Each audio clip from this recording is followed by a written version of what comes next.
तो दोस्तों, आज की जो बात होगी, आज की जो परिचर्चा होगी, वो होगी भारत के महान पुत्र, इससे बड़ा शख्सियत भारतीय इतिहास में आपको, मेडिवल के इतिहास में देखने को नहीं मिलेगा। उसका नाम है महाराणा प्रताप। हाँ दोस्तों, महाराणा प्रताप 29 मई को उनका जयंती है और मैं भारत के हर व्यक्तियों को, हर परिवार को महाराणा प्रताप के जयंती पर आपको, आप सभी को हार्दिक शुभकामनाएं, हार्दिक अभिनंदन। इस वीडियो को ज़्यादा से ज़्यादा दोस्तों देखें, सब्सक्राइब करें और लोगों तक पहुंचाएं, क्योंकि महाराणा प्रताप हमारे घर में अगर हैं, उनका फोटो भी है, तो आपको हमेशा इम्प्रेस करता रहेगा, आपको प्रेरित करता रहेगा, आपको जीवन में कभी न हारने वाली जो प्रेरणा है वो आपको महाराणा प्रताप से मिल पा रहा होगा। तो महाराणा प्रताप की अगर हम बात करें दोस्तों, कहते हैं कि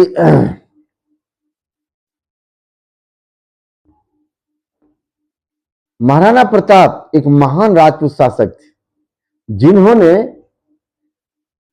मेवाड़ की स्वतंत्रता के लिए अकबर के खिलाफ लड़ाई लड़ी थी। कहते उनकी जयंती जो है 29 मई 2025 को मनाई जाएगी। तो जानते हैं कुछ महत्वपूर्ण बात महाराणा प्रताप के बारे में जो आपको जीवन में काम आएगा। कहते हैं कि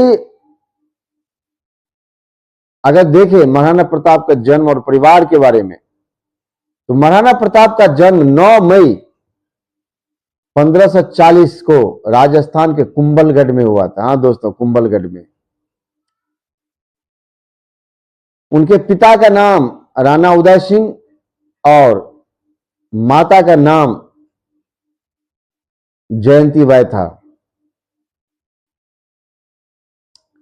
कहते हैं कि वह अपने पिता के बाद मेवाड़ के 13वें राजपूत शासक बने। हाँ दोस्तों, 13वें राजपूत शासक बने। इनके जीवन की जो महत्वपूर्ण युद्धों की बात करें, तो पहला की बात करें हल्दी घाटी का युद्ध। महाराणा प्रताप और अकबर की सेना के बीच 1576 में हल्दी घाटी का प्रसिद्ध युद्ध हुआ था। इस युद्ध में महाराणा प्रताप की सेना ने बहादुरी से लड़ाई लड़ी, लेकिन संख्या में कम होने के कारण वे जीत नहीं पाए और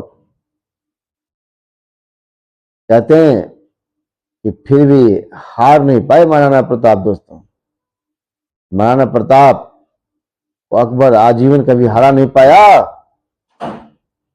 लोगों को अलग अलग विश्लेषण रही है कि हल्दी घाटी के युद्ध में महाराणा प्रताप की हार हुई, और मेरा एक ऐसा मानना है कि महाराणा प्रताप की हार नहीं हुई, क्योंकि फिर दोबारा उसने गोरिल्ला युद्ध करके पूरा मेवाड़ को पूरा अपने हाथ में लेता है, अपना सेना तैयार करके जंगल में 40,000 से ज्यादा सेना तैयार करके अकबर को फिर नेस्तनाबूद करता है। तो उसकी एक अलग बातें हैं, लेकिन हम जयंती पर बात करें तो पहला युद्ध आपने क्या समझा?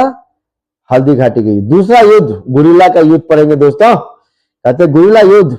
हल्दी घाटी के बाद महाराणा प्रताप ने मुगल सेना के खिलाफ गोरिल्ला युद्ध की राजनीति अपनाई और अरावली की पहाड़ियों का इस्तेमाल करते हुए मुगलों को परेशान किया और उनको मेवाड़ से भागने पर मजबूर करने का प्रयास किया। दोस्तों,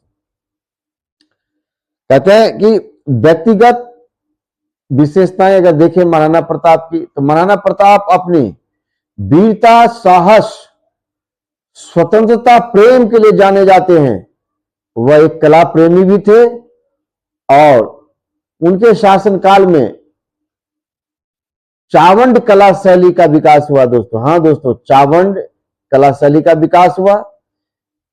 अगर हम बात करें मृत्यु पर, तो महाराणा प्रताप की मृत्यु 19 जनवरी 1557 की चावंड में शिकार के दौरान लगी चोट के कारण हुई थी। महाराणा प्रताप की जयंती पर हम उनकी वीरता, देशभक्ति, स्वतंत्रता के लिए उनके संघर्ष को याद करते हैं और उनसे प्रेरित होकर अपने देश पर किसी भी विदेशी को अगर आंख भारत की तरफ पड़ता है तो महाराणा प्रताप की तरह आंख नोचने का एक जज्बा होना चाहिए। तो महाराणा प्रताप की जयंती पर आप सभी को हार्दिक शुभकामनाएं। आप ज़्यादा से ज़्यादा इस वीडियो को शेयर करें और महाराणा प्रताप को याद करें, अपने जीवन में आत्मसात करें। ऐसा वीर पुरुष भारत में नहीं देखने को मिलेगा।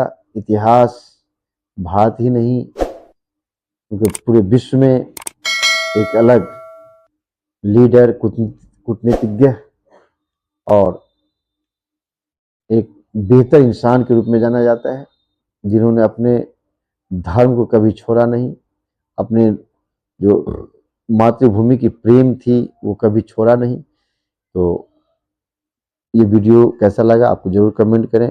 इसी के साथ जय हिंद, जय भारत।